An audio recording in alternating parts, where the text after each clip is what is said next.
네. 저 한 가지만 더 얘기해 주시면 안 돼요? 다음에 또 연습할 거. 책 읽는 거 말고. 책 읽는 거 발음, 딕션, 팁.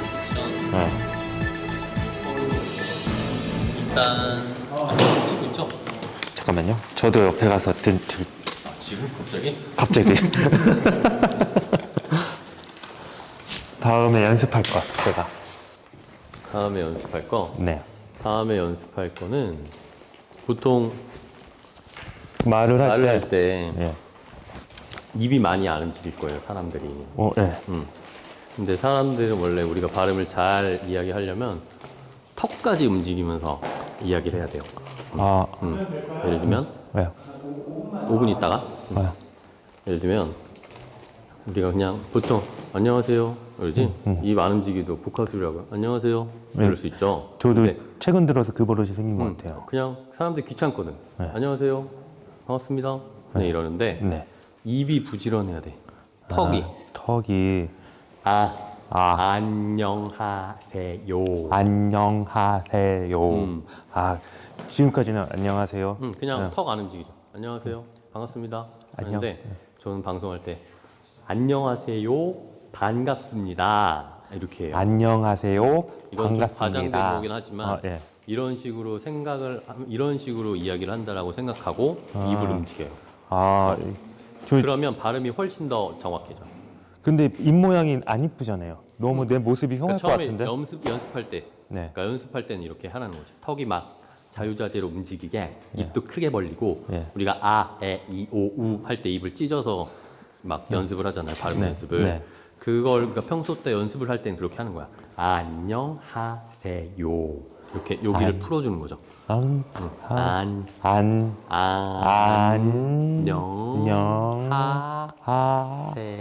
안녕하세요. 이런 식으로. 그러면 이 얼굴과 턱 근육이 풀어지면서 발음을 할 때 훨씬 더 잘할 수 있어요. 이게 연습이 계속 돼 있으면 평소 때도 입이 막 움직이게 되거든요. 근데 저 진짜 이거 입 안을 안 보여주고 싶다는 생각 때문에 계속 입을 이렇게 다문 채로 말을 했거든요, 지금까지. 백태가 있으면 보여주기 싫겠죠. 네. 근데 계속 더. 근데 그걸 보여줘야 돼. 왜 그래야 하냐면 입을 크게 벌려야 호흡이 또 나오면서 소리가 나옵니다. 왜 우리가 입을 다물고 이야기하면 소리가 안에서만 웅얼웅얼 되고 밖으로 안 나오잖아요. 근데 네. 밖으로 이렇게 입을 크게 벌려서 얘기를 하면 소리가 밖으로 나오면서 소리가 나오면서 소리도 더 명확해지고 발음도 입이 부지런해질수록 더 명확한 발음이 나오는 거죠. 이건 기술적인. 그러면 앞으로 또 내일부터라도 오늘부터라도 당장 입을 크게 벌리면서 턱을 사용하면서 말하는 연습을 하면 되겠네요. 그렇죠. 예를 들면 우리가 할 때 입을 제일 크게 벌린다고 생각하잖아요. 아, 에, 이, 오, 우 중에 이렇게 하잖아요. 근데 보통 사람들이 이래요.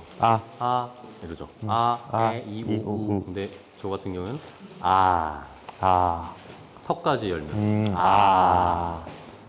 에, 이, 오, 우.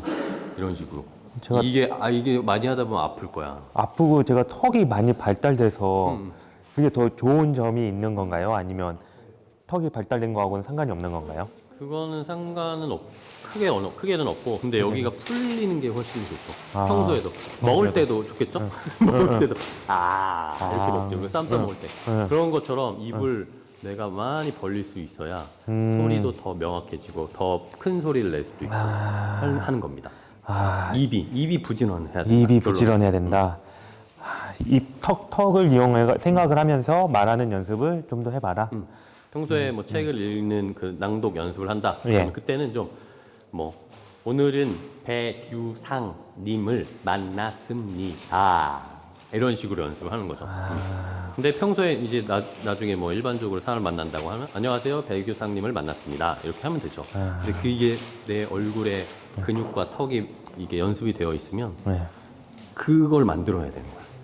내가 편하게 입이 움직일 수 있는 상황을 미리미리 연습을 해놓으면 나중에 그냥 일반적인 상황에서도 그게 습관적으로 나오게 되는 거죠. 근데 지금은 대부분의 사람들이 나쁜 습관으로 이야기를 하고 있기 때문에 입을 안 움직인다거나 속으로 말을 웅엉우렁 한다거나 하는 버릇이 들어있기 때문에 그걸 하나씩 바꿔야 됩니다. 지금 30년 넘도록 이렇게 지금도 웅얼웅얼 이렇게 그렇잖아. 그러니까 이게 바꾸기는 쉽지 않아요. 진짜 쉽지 않은데 진짜 하나씩 계속 연습을 하면서 운동하는 거랑 똑같아요. 이것도 근육을 운동한다. 아, 내 근육을 많이 운동을 많이 하면 내가 더 할 수 있는 운동이나 운동 범위가 활동 범위가 넓어지잖아요. 그거랑 똑같은 거야. 입을 계속 연습하고 풀어주고 입에 그 말할 수 있는 근육을 만들어주면 그때부터는 나중에는 우리가 운동을 열심히 하다 보면 나중에 막 그쵸. 또 냉장고도 힘이 들잖아요. 세죠. 예. 그런 것처럼 평소에 이렇게 얘기를 연습을 해두면 나중에 어떤 상황에 가서도 내가 그렇게 본능적으로 얘기하는 거죠.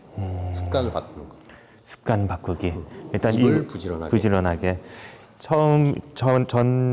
전에는 이제 말을 천천히 하고 이해를 하면서 이해를 하면서. 이제 말하는 연습을 했더니 나만의 리듬으로 이제 말하는 연습을 계속 생각하면서 하고 있었고 지금은 이 턱을 입을 더 더 많이 부지런하게 움직이면서 말하는 연습을 해야 되겠군요. 그렇습니다. 근데 이거를 나 스스로 인식을 어떻게 할 수가 있을까요? 이게 내가 최대한 턱을 잘 사용하고 있다, 못 사용하고 있다. 그거는 어떻게 인식을 할 수가 있죠? 그거는 글쎄 무의식 중에 어느 순간 느껴질 거예요. 내가 입을 많이 벌리면서 얘기하고 있구나.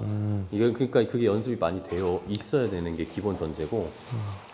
저도 근데 잊어버리고 있다가 방송할 때 의식적으로 뭐 예를 들면 내가 그냥 웅얼웅얼 하고 있었네라고 의식을 하면 그때는 저는 그 반대인 거죠. 내가 웅얼웅얼 하고 있네라고 하면은 다시 번뜩 생각이 나서 그러면 더 크게 입을 벌리면서 얘기해야겠다라고 자각을 하는 거죠. 계속. 지금 평상시에 하시는 것처럼 하시는 거죠? 방송할 때는 저는 그러니까 지금은 뭐 우리가 편하게 우리가 얘기하는 거예요. 그런데 실제로 스튜디오에서 방송을 할 때는 훨씬 더 크게 얘기하고 입도 크게 벌리고 자 뭐 예를 들면 삼성전자의 실적이 발표됐습니다. 저는 이렇게 해요. 진짜. 그러면 더 잘 들리고 강조할 수도 있고 커지기도 하고 소리가. 소리가 커졌다가도 중요한 걸 얘기할 때는 크게도 얘기했다가 그냥 필요 없는 걸 얘기할 때는 그냥 빨리 스르륵 지나가기도 하고 이런 식으로. 알겠습니다. 그러니까 내가 항상 얘기를 할 때 인식을 해야 돼. 내가 입이 게을러지고 있네? 라는 걸 느끼면 그때는 다시 천천히 또박또박 얘기하겠다라는 생각을 가지고 또 이러다가도 또 생각이 지나고 나면 또 흐트러지니까 계속 그걸 내가 다시 다잡는 거죠. 똑같은 거야. 이게 1, 2년 안에는 안 되고 이것 또한 계속 제가 인식을 하고 계속 노력을 해야만 조금 더 나아질 수가 있는 거겠죠? 그러니까 내가 얘기를 할 때 이런 것들을 계속 체크를 한다라고. 이게 스트레스가 될 수도 있는데 하지만 내가 말을 잘 또박또박 전달력을 높이고 싶다면 노력을 해야 되잖아. 하고 싶죠. 그거는 내가 계속 자각을 하는 거지. 내가 좀 게을러졌네? 다시 피치를 올려야겠다. 또 게을러지는 사람이 그럴 수밖에 없죠. 본인 원래 왜 얘기하던 패턴대로 바뀌니까. 근데 그때는 다시 또 내가 앞으로 와서 다시 또 부지런하게 해야겠다. 이것들을 하다 보면 그 텀이 짧아지지 않겠어요? 그죠?